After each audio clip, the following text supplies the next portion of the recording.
झारखंड देख रहे हैं आप, मैं हूं आपके साथ प्रिया। देखिए, बिहार में अब से कुछ ही महीनों बाद विधानसभा चुनाव होने वाले हैं। ऐसे में विपक्षी पार्टियां जो हैं वो नीतीश कुमार के साथ साथ इलेक्शन कमीशन पर भी तीखा हमला प्रहार करते हुए नजर आ रही हैं। देखिए, जिस तरीके से आज बिहार बंद को लेकर के आह्वान किया गया था और एक साथ मंच साझा किया गया था विपक्षी पार्टियों के द्वारा, और मंच पर बिहार के नेता प्रतिपक्ष तेजस्वी यादव और देश के नेता प्रतिपक्ष राहुल गांधी को एक साथ मंच साझा करते हुए देखा गया है। अमूमन हम देखते हैं कि इससे पहले जब राहुल गांधी बिहार के दौरे पर आए थे तो उन्होंने दलितों के साथ, दलित छात्रों के साथ संवाद किया था, और अब दोनों विपक्षी पार्टियां जिस तरीके से मिल करके सत्तारूढ़ पर लगातार हमला करते हुए नजर आ रही हैं, वो अपने आप में एक महत्वपूर्ण संदेश दे रहा है। हमारे साथ बातचीत करने के लिए नीतीश है, मेरे सहयोगी जी। इन सारे मुद्दों पर हम बातचीत करेंगे। नीतीश, जिस तरीके से तेजस्वी यादव और राहुल गांधी दोनों एक साथ मंच पर आते हैं, क्या संदेश देना चाहते हैं वो? जी, ये बहुत बड़ा संदेश दे गए कहीं ना कहीं, अगर हम बात करें तो। और सबसे बड़ी बात ये कि राहुल गांधी पहले जो है आरजेडी पर प्रेशर बनाने के लिए वो साझा, जो स्टेज साझा जिसको बोलते हैं, वो एक ही स्टेज पर, एक ही मंच पर वो दोनों नहीं आते थे।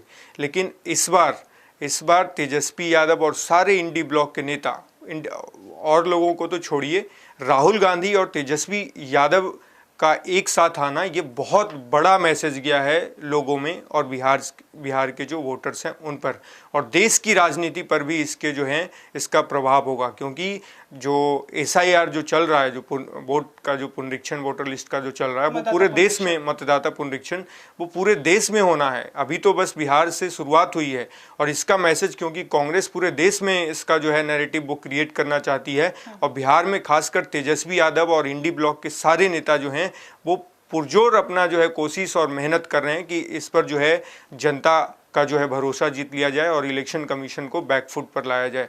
जी बिल्कुल। देखिए, जिस तरीके से दोनों पक्ष, जितने भी विपक्ष हैं, विपक्षी पार्टियां हैं, वो आज जिस तरीके से सामने आकर के बिहार बंद का आह्वान उन्होंने किया, ये अपने आप में बहुत बड़ा संदेश दे रहे हैं सत्ता पक्ष को। और जिस तरीके से इलेक्शन कमीशन पर राहुल गांधी ने कहा कि बिहार में महाराष्ट्र चुनाव के जैसा खेल होने वाला है। जी बिल्कुल। राहुल गांधी ने ये कहा कि महाराष्ट्र में जो साजिश रची गई, वोटर्स को जिस तरीके से जानबूझकर इंटेंशनली उनका नाम काटा गया, उनका हटाया गया, और एक ही जगह पे खास तरीके से जो है चुन कर अपने फायदे के लिए वोटर्स को सिलेक्ट किया गया, वही साजिश जो है अब बिहार में दोहराने की कोशिश की गई है। ये राहुल गांधी ने कहीं ना कहीं, कहें तो सत्ता पर भी उन्होंने हमला किया, और खास करके इलेक्शन कमीशन पर भी उन्होंने ये हमला किया। उसके बाद तेजस्वी यादव का अगर आप स्टेटमेंट देखेंगे तो पिछले कुछ जो एक सप्ताह में उन्होंने जो स्टेटमेंट्स दिए हैं, उन्होंने एक अखबार में उनका आर्टिकल भी छपा था, उसमें उन्होंने लिखा था कि ये जानबूझकर जो दलित हैं, जो वंचित हैं, जो अल्पसंख्यक हैं, जो माइनॉरिटी क्लास के जो लोग हैं, जी बिल्कुल, जो गरीब वंचित हैं, उनको जो है साइड करने की ये साजिश और षड्यंत्र सरकार के तरफ से और इलेक्शन कमीशन के तरफ से, वो कह रहे थे कि दोनों मिलकर वो सरकार जो है इलेक्शन कमीशन को बता रहे थे कि इस सरकार का, मोदी सरकार का आयोग है। इस तरीके से तेजस्वी यादव ने भी ट्वीट किया है नीतीश कि अब इलेक्शन कमीशन ना रह करके गोदी आयोग हो गया, इस तरीके से। जी बिल्कुल। इस पर क्या कहेंगे? जी बिल्कुल। हमला विपक्ष में है तेजस्वी यादव, और उनका ये डेमोक्रेटिक राइट है कि वो हमला करें, लेकिन उसमें जो है कहीं ना कहीं एक विजडम दिखना चाहिए। आप बेसलेस बातें या फिर विदाउट एनी एविडेंस आप इस तरीके से बातें तो नहीं कर सकते। लेकिन ठीक है, अगर तेजस्वी यादव वो विपक्ष के नेता हैं, नेता प्रतिपक्ष हैं, और उनकी जिम्मेवारी है, तो उस तरीके से वो तो जनता पर निर्भर करता है कि जनता किस तरीके से इन चीज़ों को लेती है और जनता फिर इलेक्शन में क्या जो है रिजल्ट देती है। लेकिन इन चीज़ों को जो है सोच समझकर, अगर हम स्टेटमेंट कोई नेता देता है तो उनको सोच समझकर देना चाहिए।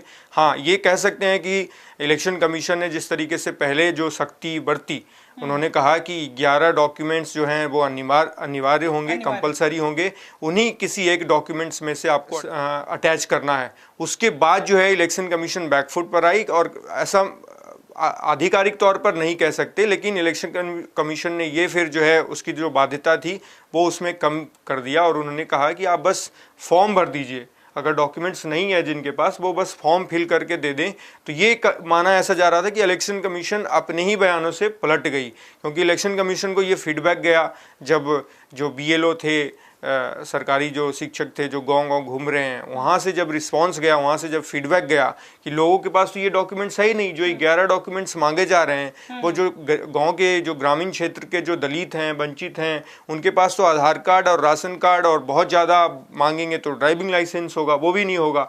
आधार कार्ड सबसे ज़्यादा जो है कहीं ना कहीं प्रचलित है। और पिछले एक दशक में जिस तरीके से सरकार ने फोकस किया, मोदी सरकार ने डिजिटल इंडिया के तौर पे जो है आधार कार्ड बनवाने के, राशन कार्ड बनवाने के, इस तरीके से, तो आधार कार्ड सबसे ज़्यादा जो लोग हैं, गरीब लोग हैं, जो वंचित लोग हैं, उनके पास है। और जो डॉक्यूमेंट्स मांगे जा रहे थे, 11 डॉक्यूमेंट्स जो अटैच करने थे, वो डॉक्यूमेंट्स किसी के पास नहीं था। तो इससे जो है परेशानी, गांव के लोग अभी भी वो जो है कंफ्यूजन में हैं, गफलत में हैं, वो सोच रहे हैं कि कहाँ से ये डॉक्यूमेंट्स लाया जाए। लिहाजा इलेक्शन कमीशन ने जो है एक विज्ञापन दिया अखबार को, और उस विज्ञापन में लिखा हुआ था कि आपके पास अगर डॉक्यूमेंट्स नहीं हैं तो आप बस फॉर्म फिल कर दीजिए, आपका लिस्ट जो है लिस्ट में नाम आएगा। और आगे लेकिन इस पे शर्त है कि आगे भी जो है डॉक्यूमेंट्स मांगा जा सकता है। तो अभी भी कन्फ्यूज़न है। लिहाजा जो नेता प्रतिपक्ष तेजस्वी यादव हैं और इंडी ब्लॉक के सारे नेता हैं, वो इस पर जो हमला जो है लगातार वो हमला कर रहे हैं कि इस तरीके से इलेक्शन कमीशन का पलटना, ये कहीं ना कहीं बहुत बड़ा संदेश देता है। जी प्रिया, बिल्कुल। जब राहुल गांधी इसके पहले आए थे तो उन्होंने दलित छात्रों के साथ संवाद किया, वो भी अकेले आए, अकेले वो गए जी। तेजस्वी से उनकी मुलाकात नहीं हुई थी। लेकिन अब जब आते हैं, बिहार बंद का जैसे ही आह्वान होता है, सभी जो विपक्ष पार्टियां हैं वो साथ में आते हैं और एक संदेश देना चाहते हैं। क्या संदेश दे रहे हैं? जी बिल्कुल प्रिया, अगर हम बात करें राहुल गांधी और तेजस्वी यादव की, जो भी इंडी ब्लॉक के सारे नेताओं की, तो राहुल गांधी पिछले जो उन्होंने 5 दौरा किए, इसके बाद ये आई थिंक 6वां होगा, तो 5 दौरा जो उन्होंने किया उसमें जो है राहुल गांधी तेजस्वी यादव के साथ नहीं आना चाह रहे थे, और दोनों बच रहे थे एक दूसरे से, क्योंकि राहुल गांधी यानी कि कांग्रेस लगातार जो है आरजेडी पर प्रेशर बनाना चाह रही थी कि जो जितना सीटें मुझे चाहिए उतना सीटें मिलने चाहिए। जिस तरीके से कृष्णा लाबरू बच रहे थे मुख्यमंत्री जो है कैंडिडेट घोषित करने के लिए, जो तेजस्वी यादव के नाम पर पत्रकार जब क्वेश्चन कर रहे थे तो वो कह रहे थे आपको बता दिया जाएगा, क्योंकि लगातार जो है कहीं ना कहीं कांग्रेस प्रेशर बनाना चाह रही थी आरजेडी पर, क्योंकि उनको ज़्यादा सीट चाहिए था। और वहीं अगर हम आरजेडी की बात करें तो वो कह रहे हैं कि पिछले बार आपने 70 सीटें ली, 19 जीते, तो नुकसान हमारा हुआ, तो इस बार जो है 40-50 सीटें जो है देने की ये तैयारी में थे। लेकिन कांग्रेस ये नहीं चाह रही है। कांग्रेस चाह रही है कि उतना ही सीटें मुझे मिलनी चाहिए। और अब जो है साथ जब आए राहुल गांधी इस मामले पर, पुनरीक्षण जो मतदाता पुनरीक्षण मामले पर, तो ये बहुत बड़ा संदेश गया। और इसमें क्योंकि कांग्रेस पार्टी जो है वो नेशनल पार्टी है, उनको पूरे देश में इसका नैरेटिव बनाना है, तो उनके लिए भी यही मजबूरी था, क्योंकि साथ में आना बहुत ज़रूरी था।